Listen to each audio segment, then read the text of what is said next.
The chance of your being hurt by an atomic bomb is slight. But since there is a chance, you must know how to protect yourself. To protect yourself, you have to know what the bomb does. Besides blast, there's radioactivity and heat.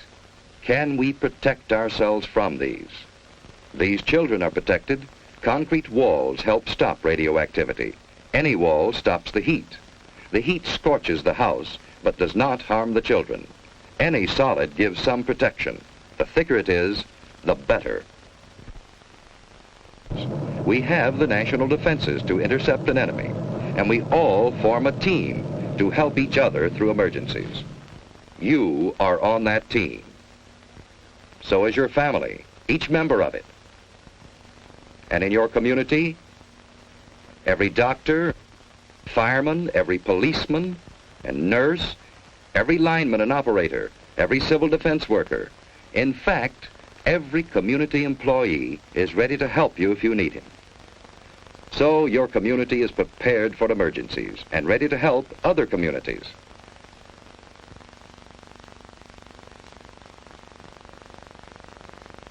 We have state and national headquarters for civil defense. And your city has a civil defense corps. We have a warning system and a system of defense. Yes, we have the equipment and the people for an effective team. But, like any team, it can win only when everyone knows his job and does it well. What is your job?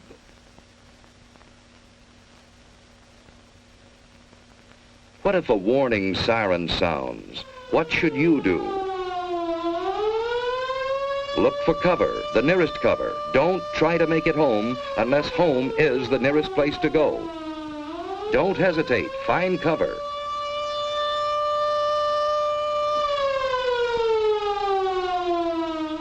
Everyone is in on this. Strangers will understand. Finding shelter quickly may save your life. If you can't get into a house, get behind a wall or a steep embankment on the side away from the city. Civil defense teams will go into action immediately. If you're home, you've work to do. Hi, Susie. Everything's fine upstairs. How you doing here? Okay, I guess. That's good. We repeat, cover windows to protect against the possibility of broken glass, heat, and radioactivity. Turn off fires. If you are home and are not assigned to civil defense duties, go to your prepared shelter. Those who are in shopping centers, go to prepared Well, shelters fire in the kitchen's immediately. out. Now we'll go down the In basement. this practice alert, we are assuming that the attack will come on the waterfront area. See, it's just practice. All this rushing around for nothing. Now, there's just where you're wrong. We need this practice. Now, come on, let's do our job. That's good thinking. We all need practice. Here's a clean, well-prepared shelter in the basement. Ted and Sue have a battery radio. And they have soda ash and stirrup pump fire extinguishers. They have other emergency supplies too. A flashlight, a well-equipped first aid kit with plenty of bandages, tape and scissors. A Red Cross first aid book, a few cans of food, a good supply of water, blankets, and an electric lantern in reserve. You know, Susie, this stuff would come in handy on a camping trip. I'd a lot rather be on a camping trip. Say, what would we do if we didn't have a basement? At school, they told us we should be away from windows and behind double walls. You know, like an inside hall. Ted's right. If you live in an apartment house, you can't all go to the basement. Head for a shelter area. If none is marked for you, find cover away from windows and in a hallway if possible. Wait for the all clear. Be calm. If you're on the playground, run for shelter. If you're in the schoolyard, get into the building. Move quickly, but in good order. Inside, go to the shelter area you've been assigned. Take your place on the floor. Here's one good way to protect your eyes and neck in case of a bombing. Wait for the all clear. So far, you've been watching a practice drill. But what if there is a bombing that comes without warning? What is your job then? Find cover immediately. Don't look at the flash. Stretch out. In about 1 minute, the immediate danger is past. Then head for safer cover. Another bomb may fall. Get indoors if you can. Shed your outer garments. They may have radioactive particles on them. If you're home, take shelter and stay down for about 1 minute. By then, the danger from radioactivity, heat, and blast have passed. Protect your eyes and neck. Let's get things shut up. Sue found shelter under her bed.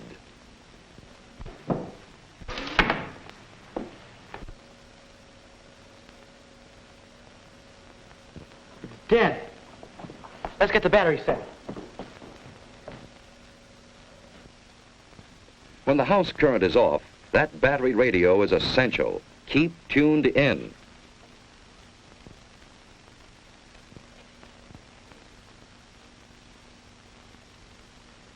The airburst of 3:01 p.m. was zeroed on Union Station.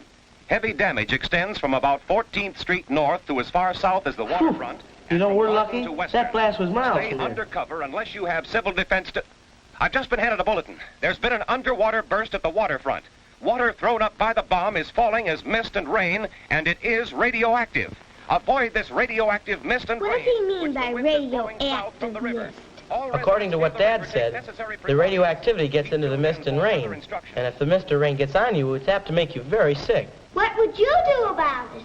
I'd scrub thoroughly with a detergent and water. What's a detergent? It's something like Mom uses when she washes dishes and clothes. Don't drink tap water. It may be contaminated. Ted and Sue are waiting for the all clear.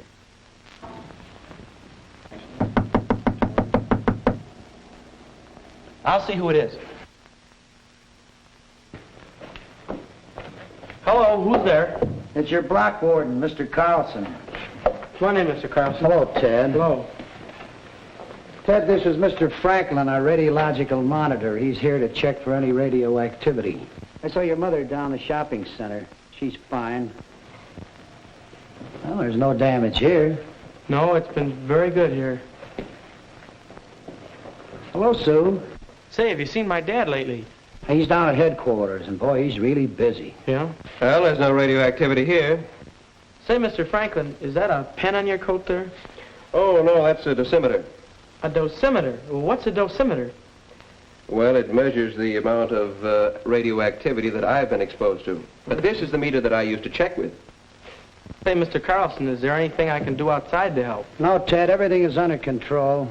You just stay here till the all-clear signal is given. You've done a good job. Thank you, Mr. Carlson. Bye, Sue. Bye. A good job. That's what everyone must do to be safe.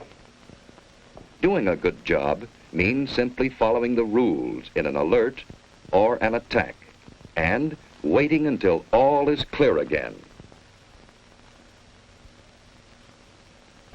In this early and troubled stage of the atomic age, our very lives may depend on always being alert.